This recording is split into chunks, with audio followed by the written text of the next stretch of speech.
Shalom, shalom, peace and blessings. Now let's get straight into it. So, on this lesson, I'm going to be responding to a brother's question about Acts 17 and 26. So, let's get it.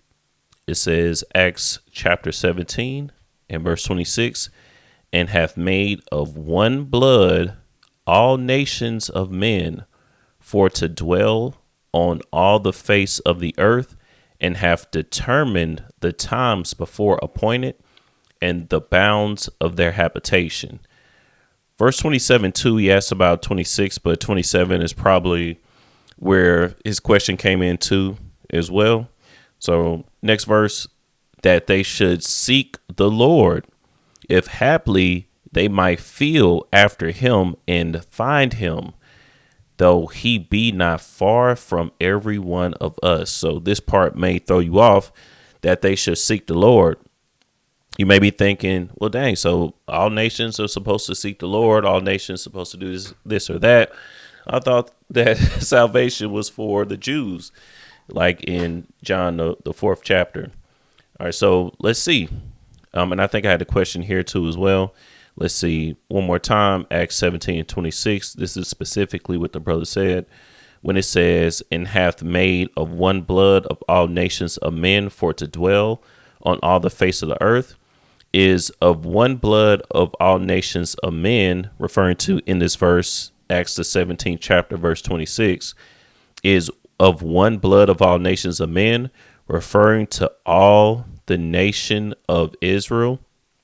So it is referring to all nations on earth. So let's see what that means. When it says, and hath made of one blood all nations of men for to dwell on all the face of the earth, we have to keep in mind that Adam is literally the progenitor of all mankind on planet Earth. So all nations were built from, one blood, meaning Adam. So let's get second Esdras, as we see here in the Apocrypha, chapter 6, and let's go down to about verse 54. It says here, second Esdras 6 and 54, and after these, Adam also, whom thou madest Lord of all thy creatures, of him come we all, and the people also whom thou hast chosen. That's because all people on earth right now came from Noah and his sons, which is Shem, Ham, and Japheth. And since Noah came from Adam, all people on planet Earth right now, no matter what nation that they come from, they all came from Adam. So that's all that's really saying. It's not saying anything too much deeper than that. So all mankind, all nations did come from one blood, meaning from one person, one source essentially from Adam. And have made of one blood all nations of men for to dwell on all the face of the earth. Okay, this is more talking about, and if we read up, which we should do, let's read up. Because what this is more about than just all nations of people, this is more about the power of the Most High. That's what Paul is going into. Okay, now it says Sermon on Mars Hill. If we get even more context, Paul is in Athens right now, and in Athens, he had seen, a lot of idolatry elsewhere on his missionaries, as they call it, on his journeys where he was going through and trying to find other Israelites to wake them up to come into the knowledge of the truth. Okay, he was looking for his own people, and that's why he had a strategic route that he was going, and he was going to specific places. If he was preaching to all people, why not just hit everywhere? He was going to specific churches, specific settlements, and very specific places where he got reports that Israelites were. He wasn't going to all nations of people. You never read anything like that. But in Athens, it was more idolatry than what he had even seen elsewhere. There was a lot going on over there in Athens. Okay, so that's just a little bit more context so you understand what's being said here. I think he said it in It says Paul at Athens. Let's read verse 16 in the Acts the 17th chapter. It says, now while Paul waited for them at Athens, his spirit was stirred in him when he saw the city wholly given to idolatry. You see, verse 17, therefore disputed he in the synagogue with the Jews. So keep in mind, that's who the audience is. Even when we read down to the 27th verse, the audience is his own people, the Jews. So he's really going more into the power of the Most High, not just talking about all nations of people as if everything still that pertains to the Israelites pertains to all nations of people. OK, therefore disputed he in the synagogue with the Jews and with the devout persons. The devout persons are the people that have been considered, the people that have been considered Gentiles, have been considered Greeks, Corinthians, things of that nature, but they are Israelites that have been devoted to the law. Again, at this time, when you understand how this works, when you read in the quote unquote New Testament, where you have different things like citizenship, people were literally called Greeks that were Israelites. Just like today, you will be called an American or even an African American, but that is no such thing. That's something that somebody made up. That isn't a C line. You won't read African American in the scriptures because in the scriptures, we deal with C lines. Jacob, who was later named Israel, or an Israelite is someone that comes from the seed of Israel or Jacob. OK, when you read in the Bible, that's what you're reading about. You're reading about seed lines. OK, but even at this time that we read, this is I think this went down around AD 50 or so, 50 to 55, something like that, what we're reading about here, or maybe a little bit before, like 48, something like that. That's when Paul was here in Athens. OK, either later 40s, I have to look it up again, either later 40s or earlier 50s, if I'm not mistaken, somewhere around there. That's when Paul was in Athens. But even at this time, 50 years or so after Yahushua first came on the scene, at this time, you had the Hellenism. You had, our people being scattered everywhere already, like we read about in James 1:1. And then you have Israelites that had pretty much accepted roles of being known as other nations of people. That's why you still see that going on today. It's been going on for a very long time, where all people have been, grouped in together as one people based on a nationality and not your actual heritage, not based on your seed line. OK, when you keep all of that context in mind, it makes it a lot easier to know what you're reading. OK, and you have to look at the audience that Paul was speaking to. OK, and speaking of that, too, like Paul had to deal with the other nations a lot more than what we read about in the so-called New Testament. I mean, excuse me, the so-called Old Testament. Right. A lot of times, you're reading about Israelites talking to other Israelites in the quote unquote Old Testament. Not every time, of course, but more times than not, we were either in rulership or you see us dealing with only our people. Right. You don't see as many people dealing with, other nations of people. I mean, you did further on, too, like around the time of the Second Temple, of the time of Nehemiah, so on and so forth. But for the most part, Israelites were dealing with Israelites. So when you're in captivity, there's just a certain way that you have to move. And that's where Paul, pretty much in all of his epistles or his letters, meaning the books of the Bible that you read, like the Galatians, the Corinthians, so on and so forth, Romans, he had to talk a certain way because we were in captivity. Okay, he had to instruct the Israelites to move a certain way because we were in captivity. Again, that's just all context that you have to keep in mind, and it makes it a lot easier to understand what you're reading. But either way, verse 17, and I'm not saying you, brother, specifically that wrote the question, you were reading it, out of context or anything. So I'm just saying that in general to anyone that's, listening. But verse 17 again, therefore disputed he in the synagogue with the Jews and with the devout persons, and in the market daily with them that met with him. Okay. So do I want to keep reading here? I don't want to go ahead. Yeah, I'll read at least verse 18. Then certain philosophers of the Epicureans and of the Stoics encountered him, and some said, what will this babbler say? And some, he seemed to be a setter forth of strange gods, because he preached unto them Yahushua and the resurrection. So they thought that this was weird, because they so used to keeping the goddess Athena, which is where Athens comes from. That's where that name comes from. The goddess Athena that they worship there, at a huge temple of Athena there in Athens. All right. I believe it's one of the wonders of the world, right? Temple at Athens. Oh, Temple of Athena. Well, that was a little bit later on. But either way, you definitely had a ton of idolatry going on there. So they thought that Paul was off.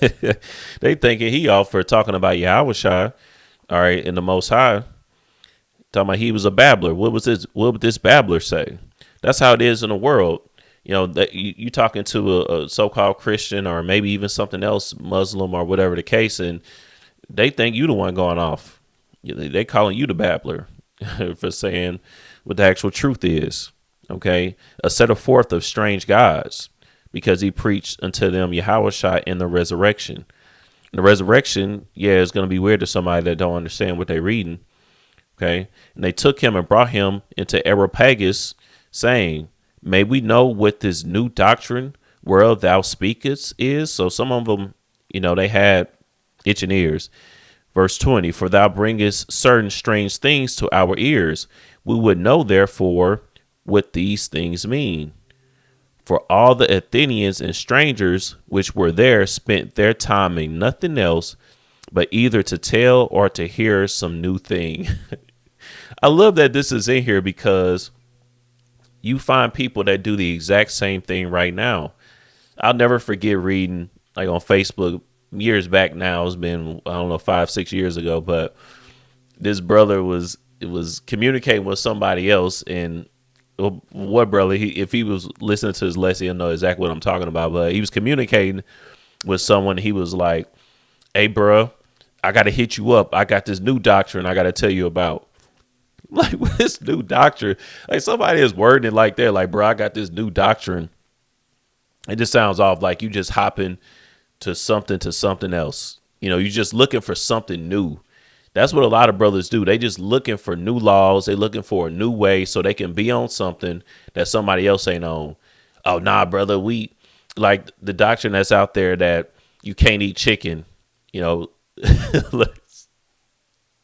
Leviticus 11 was telling you that you can't eat chicken and turkey, things like that. Oh, now, brother, I ain't on that lunar Sabbath no more. I'm on that 4-day. It's just always something new that brothers be talking about, and those people existed then and those people exist now. They spend their time in nothing else but to tell or to hear some new thing. They always looking with itching ears. They always looking for a new doctrine. So you have to be careful with these people, because they do appear to be in the same belief system as you. They may appear to be sincere, but you'll notice that 6 months to a year, they always got something new that they own. You have to watch those people, man, because they just like these Athenians here. I promise you that. Now let's get to verse 22, Sermon on Mars Hill. Then Paul stood in the midst of Mars Hill. Damn, I don't know why I keep doing that. Then Paul stood in the midst of Mars Hill and said, ye men of Athens, I perceive that in all things ye are too superstitious. For as I passed by and beheld your devotions, I found an altar with this inscription, to the unknown God, whom therefore ye ignorantly worship, him declare I unto you. So the unknown God, right, is what we read about in the scriptures, that takes on many different forms, that we see still today that still worship with the people that are actually running society. They worship the same God. Again, it's just in many different forms. So on the right hand side, there's only the Most High and his son Yahweh Shai. Okay, that's the mediator in between us and the Most High. On the left hand path, you really have three main gods: a quote unquote father God, a son God, SUN and SON, and then you have a mother goddess, which on the right hand path, that would be the Holy Spirit. But on the left hand path, they personify that deity into a woman. So remember, the left hand path always mirrors the right hand path, because true deception has to look like the truth. You can't deceive someone unless it appears to at least be the truth, right? So on the left hand path, you pretty much have a pantheon of hundreds of gods that pretty much, for the most part, there's of course some nuance to this. So I'm just basically I'm kind of summarizing it all into three gods, but there's gods of Noah too as well. But it pretty much goes down to three different deities: a father god, a son god, SON, and then a mother goddess, or a goddess, a female goddess. Okay, on the right hand path, the Most High, his son Yahweh Shai, and then you had the Holy Spirit, which is not personified. Well, in a sense, personified as a woman. We know that wisdom is personified as a woman from a parabolic standpoint, but they take it too far on the left hand path, and they literally create goddesses that we read about in the scriptures all the time. Again, like Athena. Okay. Now this unknown God is the quote unquote father God. Okay. They again takes on many different forms. We read about Baal in the scriptures. Okay. And today you have Nimrod, which is more, Nimrod. Okay. Not Nimrod. It's the different guys that come from Nimrod, I should say. All right, all these different deities, Pan, so on and so forth. Okay, and that's where, or Saturn. Saturn is a god that's worshipped, behind the scenes. Like, Sega, you can tell that they definitely worship the god Saturn, the Sega Saturn, so on and so forth. So, or you have like the vehicles, the Saturn. Okay, they worship the planet Saturn here. But that's where you read about in the scriptures, the 666. That's where that comes from. I saw IUIC do a video about what does 666 mean, and they definitely they definitely got it off. And I'm not tripping, but it is what it is. But that's what the unknown God is. That's where it represents the carnal man, or the 666. 666. That's where that comes from. Okay. Anyways, verse 24, and that's who they were worshiping. That's where I'm getting at. Just providing a little bit more context. All right, verse 24. The Most High that made the world and all things therein, seeing that he is Lord of heaven and earth, dwelleth not in temples made with hands. You see, the topic, all right, is the Most High. Okay, before we get down to verse 26. Neither is worship with men's hands, as though he needed anything, seeing he giveth to all life and breath in all things. See, the topic is the Most High. Verse 26. So we get more context here. Verse 26. And hath made of one blood all nations of men for to dwell on all the face of the earth. The topic is the Most High, like we saw in verse 24. So he's talking about the Most High made of one blood all nations of men. He's just exemplifying the Most High's power and strength, but that has nothing to do, or no bearings on salvation or any of those other things, as we're going to see. But it's really verse 27 that could throw brothers off. Okay, and have determined the times before appointed and the bounds of their habitation. Well, that means specifically is all men have their bounds. So we all have our different bounds. All nations on earth, we all have our bounds. Right, let's get Job chapter 14. And then we'll start with verse 4. Who can bring a clean thing out of an unclean? Not one. Verse 5, seeing his days are determined, talking about men, the number of his months are with thee, meaning the Most High know your exact life cycle. Okay, the number of your months are already determined. Your bounds are already set before you're born. Thou hast appointed his bounds that he cannot pass. There's things that we'll never discover. We'll never get to the bottom of the ocean. There's things that we're just never going to know. We have our bounds. There's things that we're never going to see. There's lands still here on planet Earth that we'll never see until the Most High want us to. We just have bounds that we cannot pass. And that's all that this was saying here in Acts chapter 17. Have determined the times before appointed in the bounds of their habitation. Okay, we get that in Deuteronomy, the 32nd chapter 2 as well.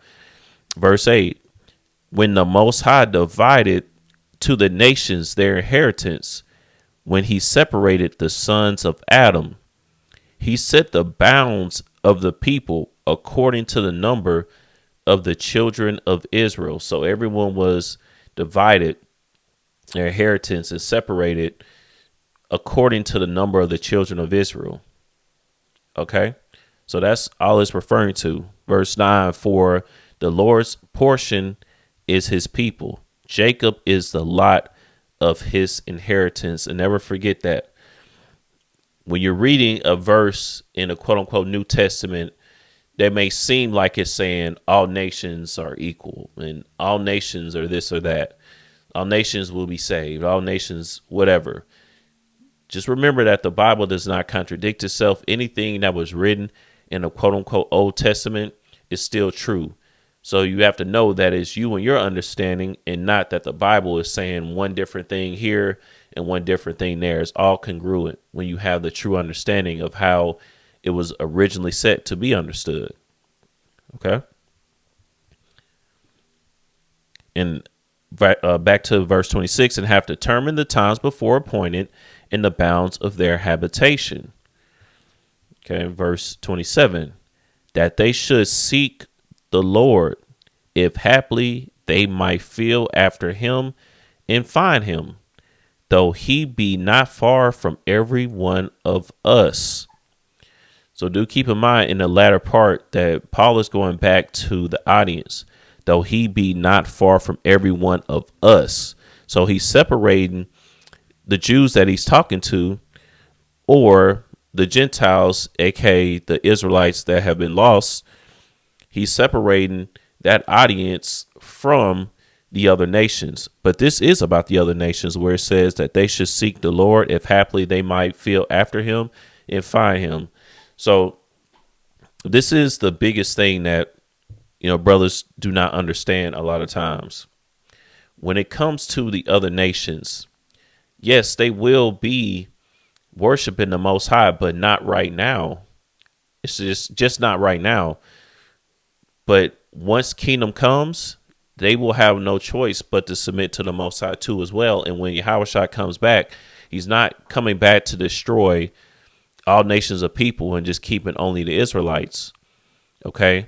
When he comes back, the main objective is to destroy the current rulership, put all other nations in subjection, and then have the judgment, the final judgment, where the current rulership, they're going to try to take over, like we read about in Revelation 20, and then they'll be destroyed forever. Now, I said a mouthful there, so we'll have to get the scriptures to see if that's true or not. But where it says that they should seek the Lord, if haply they might feel after him and find him, that's referring to the other nations. So let's read that. Let's get Zechariah first. Zechariah chapter 14 and verse 16. I went to this verse many times, but let's get it. And it shall come to pass that everyone that is left of all of the nations, which came against Jerusalem, shall even go up from year to year to worship the King. So all the nations that are left over, all the nations that aren't destroyed when Yahushua comes back for the reckoning, for the day of the Lord, they must all go up to worship him, the Lord of hosts, and to keep the Feast of Tabernacles. So you will have the other nations keeping the Feast of Tabernacles. You understand? Verse 17, and it shall be that whoso will not come up of all the families of the earth into Jerusalem to worship the King, the Lord of hosts, even upon them shall be no rain. So the other nations will be able to, still be killed at this time. So if they don't worship the Most High, if they don't keep the commandments, they'll be destroyed for it. Okay, but the elect will already have their immortal bodies where they could do no wrong, they could do no sin, and they'll already be immortal at that time. And that's going to be a separation between the elect and all the other nations, because none of the other nations will have the immortal bodies, only the elect. Okay, verse 18, and if the family of Egypt go not up and come not, see, so even the Hamites, okay, that have no rain, there shall be the plague wherewith the Most High will smite the heathen that come not up to keep the Feast of Tabernacles. So the other nations will have to keep the feast. Okay, so this is referring to them, but just not right now. The reason that the Most High chose Israel is because we're going to be the only people that adhere to the Most High all the way into the end. It's only going to be us. So the prophecy that all the prophecies that we read about that Israel is the chosen seed line is not just saying it just because. It's because once it comes down, when things really start getting real, it's going to be us. Okay, once it's revealed that we are the chosen, we are going to be the only ones. When I say we, not as in me, myself, but our people are going to be the only people that actually keep to the word. Okay, that keep the statute, laws, and commandments until the end. Everybody else is going to be off doing their own thing. Okay, worshiping other gods. Once it becomes known that that's literally what this society is about. Everything in this country, in this world, I should say, in Babylon, is all about the worship of the deities that we already spoke about. Okay, so they should seek the Lord. They just will never do that right now. They'll never do it. Why is that? Let's get Psalms chapter 96 and 5. For all the gods of the nations are idols, but the Lord made the heavens. The gods of the nations are idols. They can't worship the Most High right now because their God is whatever idol you want to insert. There's hundreds of them, and they go by various names with different characteristics. Okay, depending on the region. So in like it said there in Egypt, you have the various pagan deities there. Okay. And then in Rome, you had a certain set, a pantheon of deities. In Greece, you had a pantheon of deities. In what we call Norway today, you had a different pantheon of deities. Okay. That's just how that works. Though he be, let's go to the latter part of this verse. Though he be not far from every one of us. Now he's back talking about the Israelites only. Though he be not far from every one of us here, of our people, of us. He's talking to his own people, us. Us, like we read about in Romans 11. Israel is not cast away. Verse 1. I say then, hath the Most High cast away his people? God forbid. For I also, this is Paul speaking, am an Israelite of the seed of Abraham, of the tribe of Benjamin.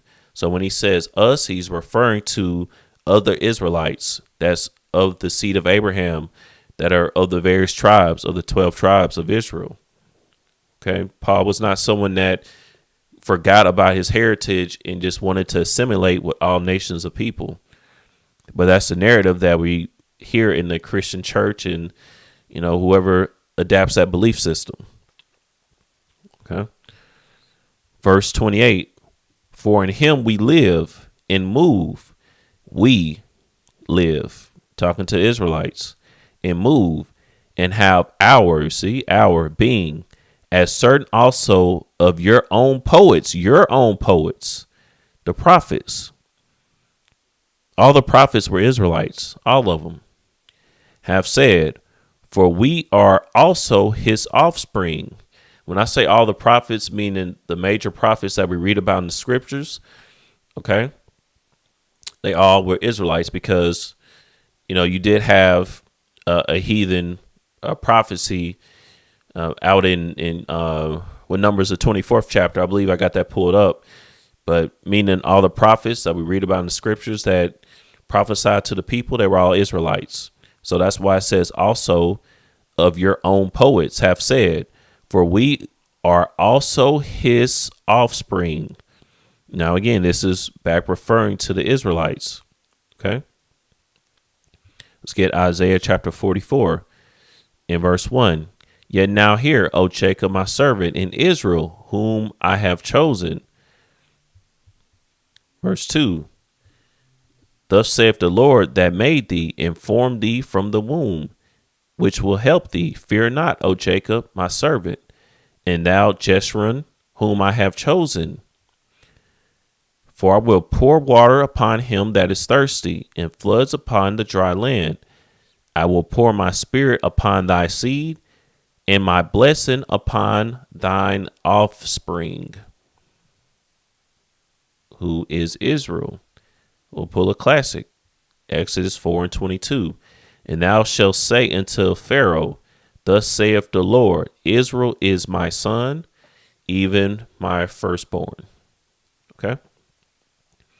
So when it says the the offspring, like I said, from this part of the verse on, he was back talking to the Israelites. Okay, that's why he says, for in him we live and move and have our being, as certain also of your own poets have said, for we are also his offspring. He was referring to the verses that we just read, because again, Paul only got his wisdom and knowledge from the scriptures. Therefore, he had the quote unquote Old Testament. He wasn't making any new doctrine, any new ideology, any new belief system.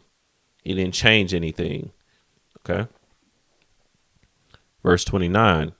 For as much then as we, remember the audience, we read that further up in the chapter, are the offspring of the Most High, we ought not to think that the Godhead is like unto gold or silver or stone, graven by art and man's device.